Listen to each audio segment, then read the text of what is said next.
Toot vi, tisdh li tuen bbivn hcbn va yucu sanctingen, gui nguyen jing vn giucmxc. Lin mek vtb trong vogcnh inthentka ngigcu bulldozer, the resurrection of a soul that whimper. It wasn't loud or mournful, yet it was persistent and strangely haunting. It was too fragile, utterly swallowed by the pouring rain and the hurried indifference of the crowd. It was a plea for help, being suffocated, a tiny flame about to flicker out. I was on my way, my mind preoccupied with daily thoughts, when that cry clung to my soul, refusing to let me turn my back and walk away. And then I saw it. Under the terrified, innocent gaze of his grandchild, a man was callously and calmly tossing a small creature into the frigid, swirling river. Indignation flared up inside me like a fire, burning away all hesitation. I plunged into the water. The bone-deep cold of the river, the mud, none of it mattered anymore. The only thing driving me was the desperate urge to save that pitiful life from the jaws of death. As I approached, he grew even more frightened, curling up like a dry leaf. He had endured so much abuse that even a hand reaching out in help became a threat. I had to use every ounce of patience and gentleness to get closer, softly whispering meaningless reassurances. His entire body was icy cold, caked in mud, a skeletal frame barely covered by skin riddled with sores. Cradling him in my arms, I felt his utterly helpless trembling.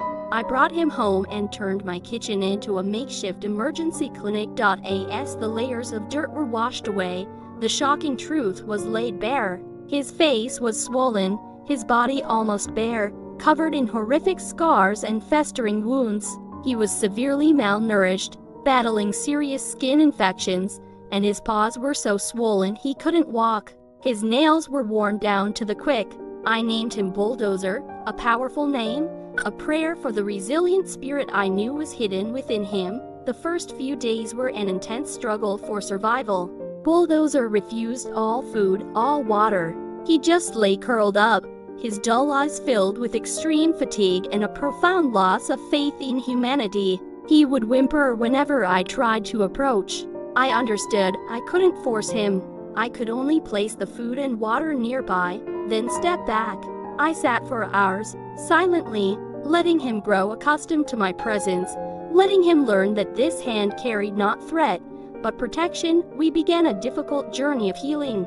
Twice a day, I gently cleaned and medicated his wounds. Bulldozer would flinch and tremble, but I held him close, whispering words of comfort. Alongside medical treatment, I started physical therapy for his weak legs.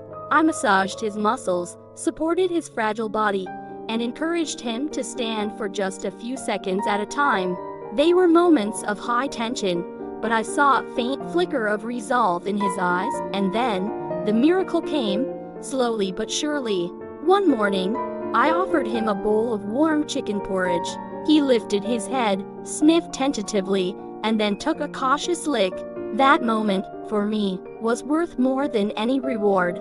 From that first lick, he began to eat, gradually regaining the strength to fight. A few weeks later, a soft, dark coat of fur began to grow back, replacing the infected skin. His eyes became alert, losing their panicked, fearful look. He was able to stand and walk on his own 2 feet. One glorious morning, I woke up to something unbelievable. Bulldozer was standing by my bed, gently wagging his tail. He was no longer timid. He rested his warm head against my leg, a silent, complete expression of gratitude. I hugged him, and for the first time, he fully surrendered. His body, once rigid with fear, was now soft and completely trusting in my embrace. From that day on, Bulldozer became an indispensable part of my life. He is no longer a victim, but a warrior, an intelligent and loving companion. Bulldozer's story is the most vivid testimony that despite facing cruelty and the deepest wounds, compassion and love remain the greatest healing forces.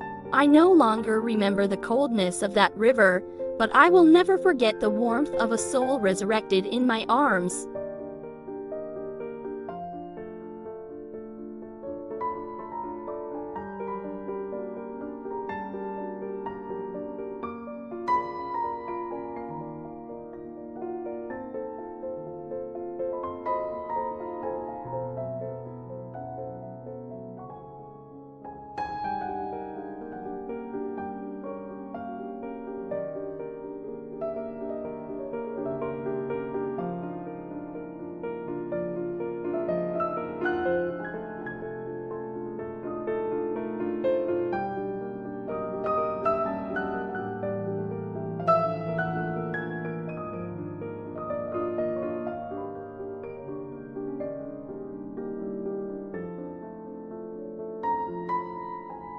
The FLIs buzzed like a mournful song, a constant hum in the damp, secluded corner of the market. They were its only friends, if they could be called friends at all. They clung to the raw wounds on its skinny body, each throbbing ache a relentless reminder of its precarious existence. It had no name, no home. People called it a stray cat or a disabled cat, but in its mind, it was just a lonely creature in a world filled with hurried feet. It had lived like this for months. 1 month, or perhaps a year. The concept of time had become a blur. There were only sunny days and rainy nights. The scorching sun dried its wounds but also burned away its last vestiges of hope. The rain came, washing away the dirt, but also bringing a bone-deep chill and a profound sense of loneliness. It had only 3 legs. The back right leg was gone, leaving behind a large, gnarled scar. The remaining back leg was also injured, with a large tumor that was slowly growing, making it difficult and constantly painful to walk. People would look at it, murmur "poor thing," and then move on. A few kind souls would toss it a piece of sausage or some leftover rice. It ate, not because it was delicious, but to survive. Its short, stubby tail would give a weak little flick, a tiny gesture of gratitude that no one truly noticed. On cold, rainy nights, it would curl up, trying to find a bit of warmth from the ground. Memories of a home, of a gentle hand stroking its fur, still lingered in its mind. That memory was like a small, flickering flame that never quite went out. It remembered its old name, the scent of a human. Perhaps they had forgotten it, or had they deliberately forgotten? Part to a shattered memory. It had once been a loved cat. Its name was Doo-Doo. It had fur as white as cotton and a pair of blue eyes. Doo-Doo lived in a cozy apartment, with plenty of good food and toys. It had an owner, a kind young woman, who would stroke it and whisper fairy tales. One day, a tumor appeared on its back leg. At first, it was just a small lump, but it grew frighteningly fast. Its owner took it to the vet. Doo-Doo remembered the smell of disinfectant and the painful ache when it woke up after the surgery. Its back leg was gone. Its owner held it close and cried. Everything seemed okay, despite the slight change in its life, but then, another tumor appeared, right on its remaining leg. This time, the worry in its owner's eyes turned to despair. She couldn't afford another surgery. Doo-Doo sensed the change in her gaze. One morning, its owner hugged it, not with love, but with regret. Then she put it in a small bag and took it to a strange place. It was released into the noisy, unfamiliar market. It cried out, over and over, but no one answered. Its owner had left, never to return. That was when it became a nameless creature, a wanderer with bare paws on the cold ground. The physical pain could be soothed by food, but the pain of betrayal would never fade. Part 3. The gaze of a stranger. Its eyes had become too familiar with human indifference. But today, there was a different look. A young woman with dark brown hair and eyes full of compassion. She stood looking at it for a long time, not just with pity, but with deep empathy. Poor thing, she whispered. She didn't just toss it a piece of sausage like the others. She knelt down and gently placed it in her palm. It trembled, a natural reflex. How long had it been since it felt the warmth of a human hand? It could have run, but no, it was too tired. It just looked at her, with big, round eyes, full of questions. The woman said nothing, only gently stroked its matted fur. She felt the old scar, then touched the swollen tumor. "You'll be okay," she whispered. She took out her phone and made a resolute call. "I found a cat. It's missing a leg, and it has a tumor.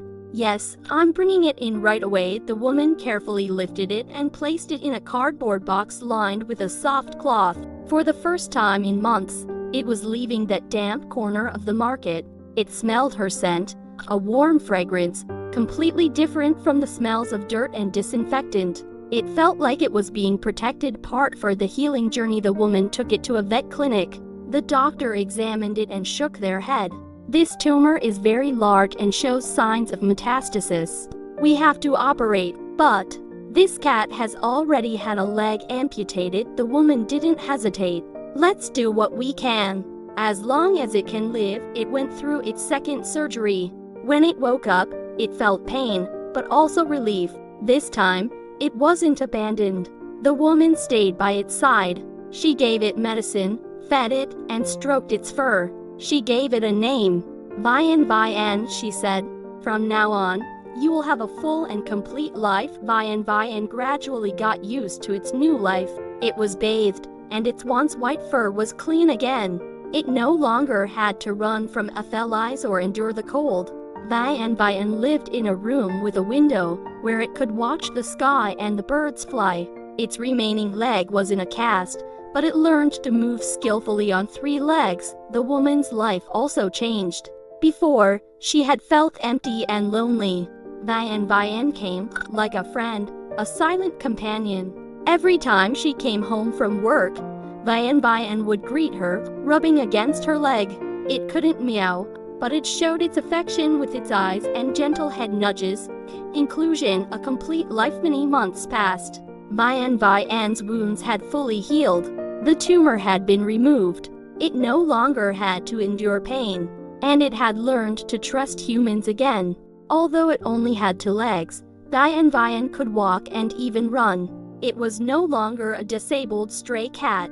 It was Vian, a part of the home, the woman's dearest friend. One afternoon, Vian sat by the window, watching the people pass by on the street. It no longer felt scared or sorry for itself. It had found a home, a love. Its barefoot journey had found shelter, and its heart, once again, had been warmed. Its life wasn't full in the literal sense, but it was complete in the most profound way.